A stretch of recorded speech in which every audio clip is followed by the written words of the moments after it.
Hello, everybody, and welcome back to our conversations here with Dan. For everyone watching in kind of real time, this is our first episode Happy New Year of 2023. Yes. Yeah, so glad to have you all back. As we get started, a couple little housekeeping things. Number one, I was looking at our analytics, so like who watches what, when, where, all that sort of stuff. Only about 45% of the people who watch our episodes are subscribed long term. Interesting. So if you are watching and you're a long-term subscriber, but you haven't clicked the subscribe button yet, so you've been watching but not subscribed, that does help us. It helps get the videos out. Hit the button, subscribe. Hit the button is right. We'll get before long. I'm going to have Dan ready to say, hit that bell, turn on all the notifications. I think his grandkids have been rubbing off on him. They've been showing him a lot of things lately. So anyway, there's been a marriage. Yes. Not like marriage between people or whatever, but we're marrying together a couple of our programs. So some of you in the past have been watching our passage attacks, and you'll know that we kind of stepped away and focused on our conversations with Dan this past year. But we know a lot of you have still been going back and watching those. So we're going to try something a little new to start the new year and have conversations about a passage. Right. Yeah. So we're going to give this a try. We'd love to hear your feedback. Let us know in the comments how this goes. And then at the end, we'll probably ask you if you've got any passages you'd like us to discuss in future conversations. Sounds good. And let us know those as well. So Dan, what is our first passage we're going to have a conversation Today about? we're going to talk about John 1, 1 through 5. John 1, like the Gospel of. Gospel of. Gospel of. It is part of a prologue. Okay. And there are very few books that have a prologue like John does. So an introduction almost. An introduction. Okay. The prologue is actually John 1, 1 through 18. Mm-hmm. But we're going to take a look at these verses, and they might be similar in another book to Luke 1, 1 through 4, and maybe Hebrews 1, 1 through 4. Those would be two kind of similar approaches to a prologue. But anyway, okay, let's dive in. And if you would, Jed, read the passage for us, and then we'll come back and discuss a little bit about it. Okay, so 1 through 4? 1 through 5, I'm 1 sorry. through 5, okay. So 1 through 5, and I'm reading from the ESV. In the beginning was the Word. The Word was with God, and the Word was God. He was in the beginning with God. All things were made through him, and without him was not anything made that was made. In him was life, and the life was the light of men. The light shines in the darkness, and the darkness has not overcome it. Okay. Now, this passage has been a famous passage, but in the first century, when John wrote this passage, later in the first century, John was living at Ephesus, and he was writing this book to a group of Greek pagans who were unbelievers, and he was using terms that would speak to them. And I think that is often lost in the way people come about the Gospel of John. The purpose statement of John, in John 20, verse 30 and 31, we've gone over this many times. Many other signs, therefore, did Jesus in the presence of his disciples, which are not written in this book, but these are written so that you may believe that Jesus is the Christ, the Son of God, and that as you keep on believing, you may have life in his name. Okay. That indicates that the book was primarily written for unbelievers, non-believers. It was written for these pagans that were not Christians, not Jews. Yeah. See? Which is different than like a Matthew that was written very much to a Jewish audience with an understanding of the law and all these things. So these people had no background per se as the others did. And so I'm very much convinced that John was using terms in a different way, sort of, than we're used to using them. For example, in your first verse there in John 1, in the beginning was the Word. Right. Well, the word is logos. Okay. And you have it used 2 or 3 times there in the first 2 or 3 verses.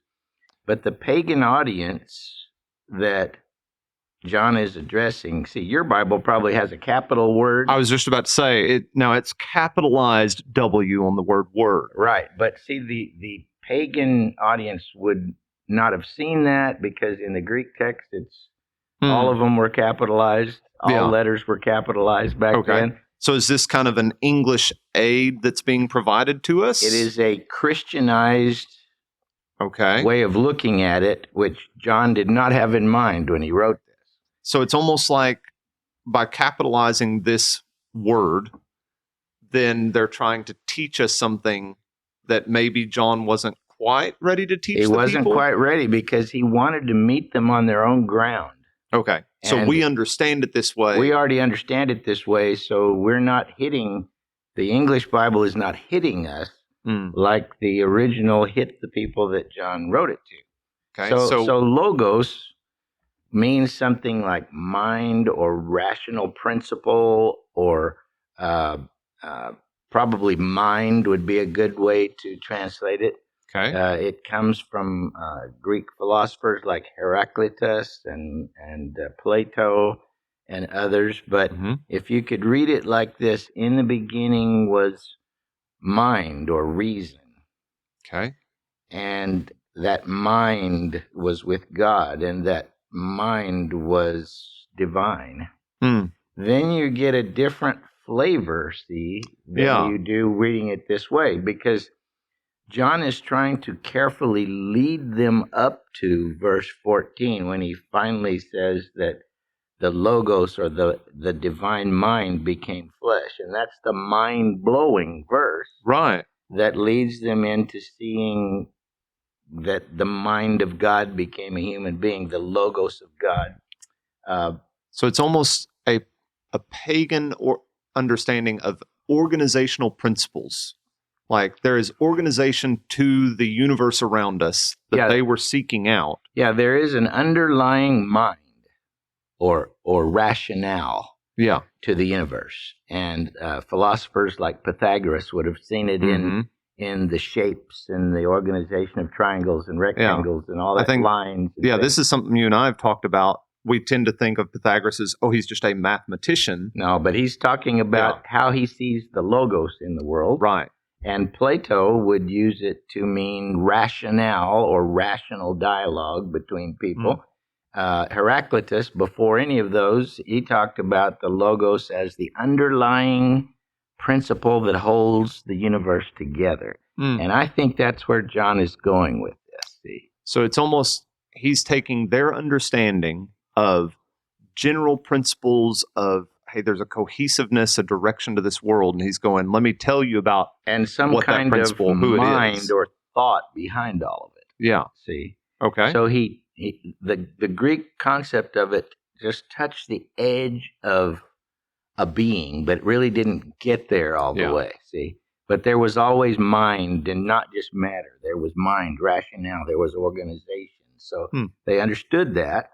Okay. So taking those two concepts, like what John was probably trying to say to that Greek audience versus what we read as an English Western audience, most of us that are watching. Right. It's not that either one of them is right. It's just trying to express the same idea in a different context. I think that if we read it like John wrote it, we're going to be reaching out to people that may not necessarily believe in God as we do, and they may not necessarily believe in Christ as we do, but we're trying to catch them where they are, seeing the organizational things in the natural universe, and lead them from there to an understanding of God. So that's what John is really trying to do. So maybe we're almost jumping ahead if we're trying to come to an unbeliever with verse 1, and we immediately say, well, the word is Jesus. And they're like, convince me. Yeah. And we would be more in line with the original audience. Yeah, that's right. Okay. So, and I have a slide I'm going to give you to put in this video about William Tyndale's translation. Yeah. And in William Tyndale's translation in the 1500s, he translates down in verse 3, all things were made by it, and without it, nothing was made, which was made. So he, instead of saying him, Mhm. which ours says, Right. Lowercase it him. says it. The divine rationale, the divine logos, the divine mind, and so even Tyndale captures more of what John was about.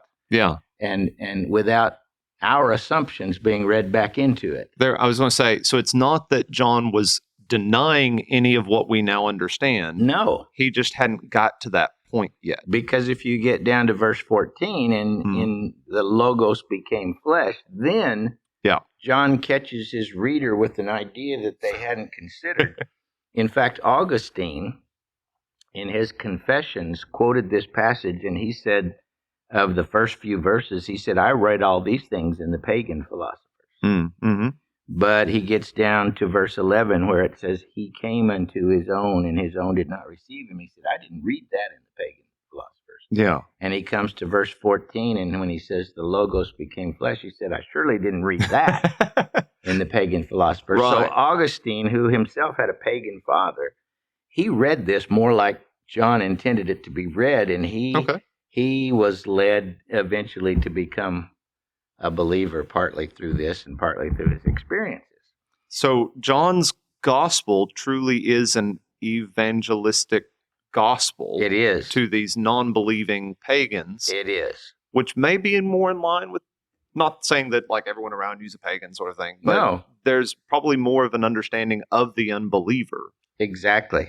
Okay. And so he's simply saying that everything that came to be through this powerful mind, rational, whatever that shows in all of the universe. Yeah. This thing that is naturally visible to you from whatever your walk of life is. There's an organization to this thing. Let me tell you about it. It's always been there. It's always been there. And it's divine in some way. And it even became flesh and walked amongst us. And remember that God meant something different to the pagans than it does to us. And they believed in many gods and so forth. Yep. But notice in verse 4 it says, in him was life. Now, Tyndale, and I think John probably would have read, in it was life, because this divine mind was also the creator of life. Okay.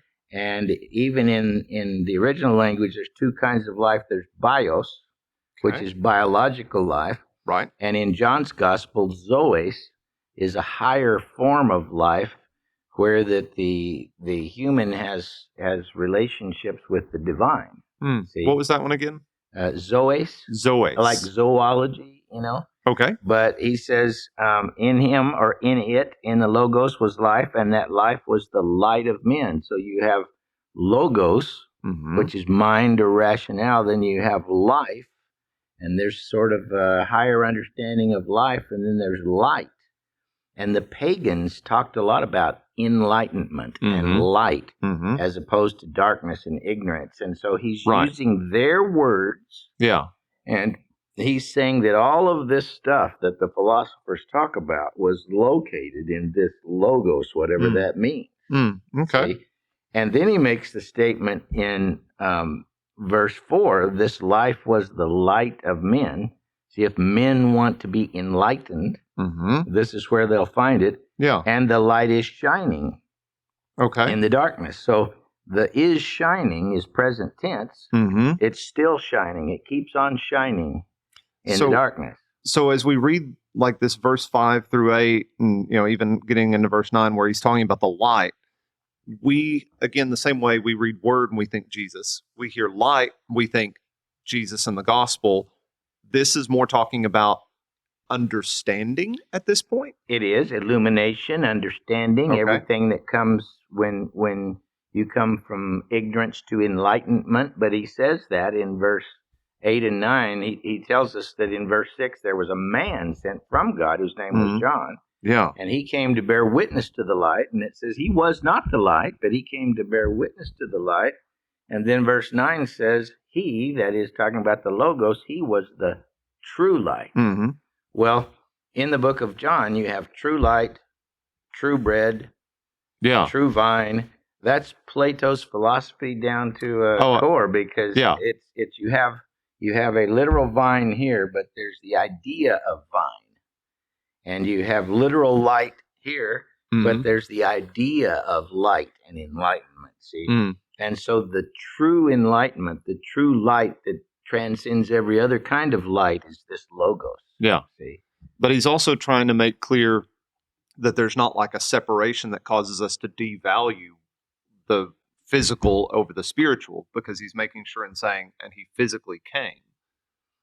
Because usually what will happen here, and this is where maybe how does John make this transition, is people will go back to this philosophy and now we devalue everything in the world around us because the real stuff is really out there. So we don't really need to care about anything here. Yeah, I think that may be more of a modern type thing. What he does in the book is, John is highly symbolic. He talks about bread, feeds the 5,000, and then Jesus says, I am the bread of life. Right. So bread as a feeding of man's soul, of man's spirit, of man's essence is Jesus. Right. There's light like this, but the essence of light, the eternal essence of enlightenment is in Jesus. There's vine, which you have to be attached to have life and bear fruit, but he is the vine to which we must be attached, you know. Right. There are shepherds all over the place, but he is the good shepherd. Real shepherd. Yeah. So everything points to something higher, something better, something spiritual. And that's kind of where John is beginning to take us, but he hasn't gotten us there yet. Yeah. So there's a lot of shorthand that we in our modern, Western era have put into this passage that John would say, hang on, I'm not He'd say, wait, I'm not ready for them to see that yet. Right. Yes. I'm trying to get them there. I'm trying to approach them on their language and their understanding. Exactly. Okay. And I think since this is part of a prologue and we're just dealing with a little bit of a passage, especially the terms light and life occur throughout the rest of the Gospel of John. Okay. And, for example, the term light is very important in the 9th chapter of John, where Jesus heals the blind man and he brings light to his world. Right. And right before he heals the blind man in John 9, verse 5, he says, while I am in the world, I am the light of the world. And then he opens the guy's eyes. So he's enlightened. Yeah. He can actually see the physical world. Yeah. But there's a greater enlightenment that Jesus brings. He's also coming to understand Christ and what he's there to do and all this other stuff. And John 1:5, the light is shining in the darkness. Well, in John 8:12, he says, I am the light of the world. He who follows me shall not walk in the darkness, but shall have the light of life. And for example, in John 3, verse 19, this is the judgment, that light came into the world, but men loved the darkness rather than the light because their works were evil. And so the ideas you have in this little passage right here in the prologue, they're really fleshed out and talked about in the process of the gospel as you go forward. And so one thing John is doing here is he's just introducing some of these really buzzword things that come from the vocabulary of the Greek philosophers, and then he's going to put flesh on them as far as Jesus goes. Literally and figuratively? Yeah. Okay. So it's a fascinating passage, and it's one that, as we've talked about today, is designed to go meet these first century pagans exactly where they are and slowly lead them to see who Jesus is. Okay. So as we close it out, is it wrong or is it a bad idea? Maybe is it lesser way to look at the passage by just immediately putting Jesus here?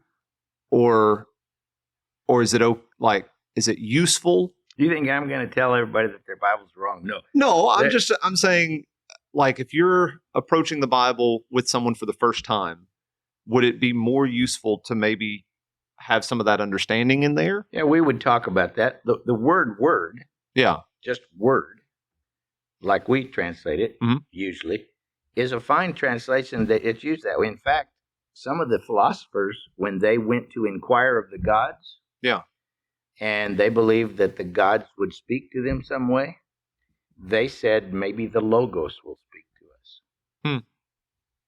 So it still kind of gets a message. Yeah, a message there, the words from a God or something. Yeah. Yeah. So it's like the understanding is there. But when you put a capital on it, you're already telling people it's Jesus. And the original readers were not hit with it that way. Exactly. Okay. So as a Christian, you might put a little W on it. Yeah. Yeah.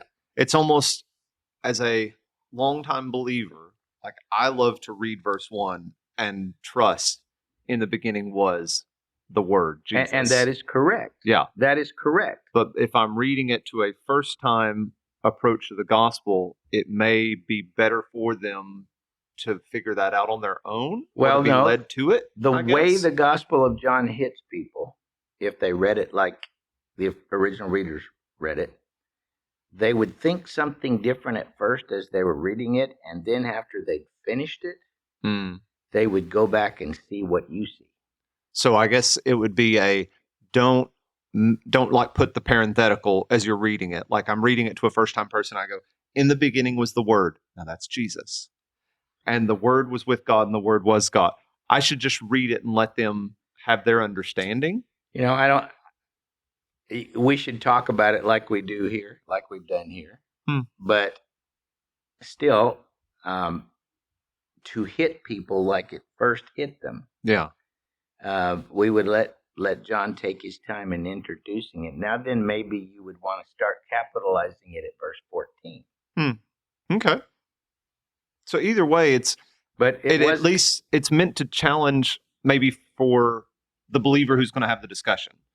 It's meant to challenge you to think about how you'll approach it with that person. Right. So when I'm talking with an unbeliever, do you see organization and rationality in the creation? Yeah. What about this? What about that? What about this? Different examples. So where do you think that comes from? Yeah. What do you think organized that? Have that discussion. Yeah, and then talk about this. Okay. Cool. Yeah, I think so. Yeah. I've heard sermons before, in the beginning was the Logos, and they'll give the Greek word, but rarely do I hear it so deep as to exactly what the pagans thought Logos meant. It can mean a message from above. It can mean mind. That's probably mind, or rationale is probably the best way to understand it right there. Yeah. And it's interesting that in the rest of the gospel, the Logos, which is now called Christ or the Son of Man or whatever, he says, like in John 8:31, if you abide in my word, see the Logos of the Logos, the message from the Logos. If you abide in my word, you are truly my disciples, and you shall know the truth, and the truth shall make you free. Even the word truth in the Gospel of John. Yeah. Pilate asks, what is truth? And truth to the philosophers was a debate about what that is. What is truth? Sounds very familiar. And so truth ends up being Jesus. I am the truth, John 14:6. Right. It's not just a truth, it's the overarching truth that encompasses the purpose of everything, which takes you back to the underlying rationale, the Logos of the universe. So anyway, we do get deep in the weeds here, but if you think out there, because the vocabulary seems simple, that the Gospel of John is simple, you're not understanding John. Yeah. He's dealing with some huge ideas, and he's showing them how Jesus is the real answer to those ideas. I mean, John is a very philosophical gospel. Very symbolic. Yeah. Yeah, and we can talk about that another time. Maybe. But I hope this has been encouraging, enlightening to our audience today. And we'll have some what am I trying to say? Some graphics that go with the discussion. Maybe some things about the Greek words and things scattered in there. So and I'll have Tyndale's a picture of his work there for us, and some things like that. Yep.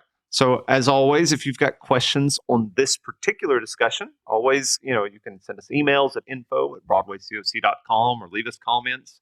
And then like Dan was saying at the beginning, if there are other passages that you would like us to discuss and kind of walk through like this, let us know some below. We'd love to see what the year 2023 brings. So here's a passage I'd like you to discuss, and Yeah, maybe sometimes we can have you doing your mark through with the iPad and all that sort of I kind stuff. of did that for a graphic, but it won't be at the same time. Maybe we can do it at the same time. Maybe have a live marking as we go. Yep. We'll play with some things this year. Glad to have you along. Hope to have you back next time. Have a great day.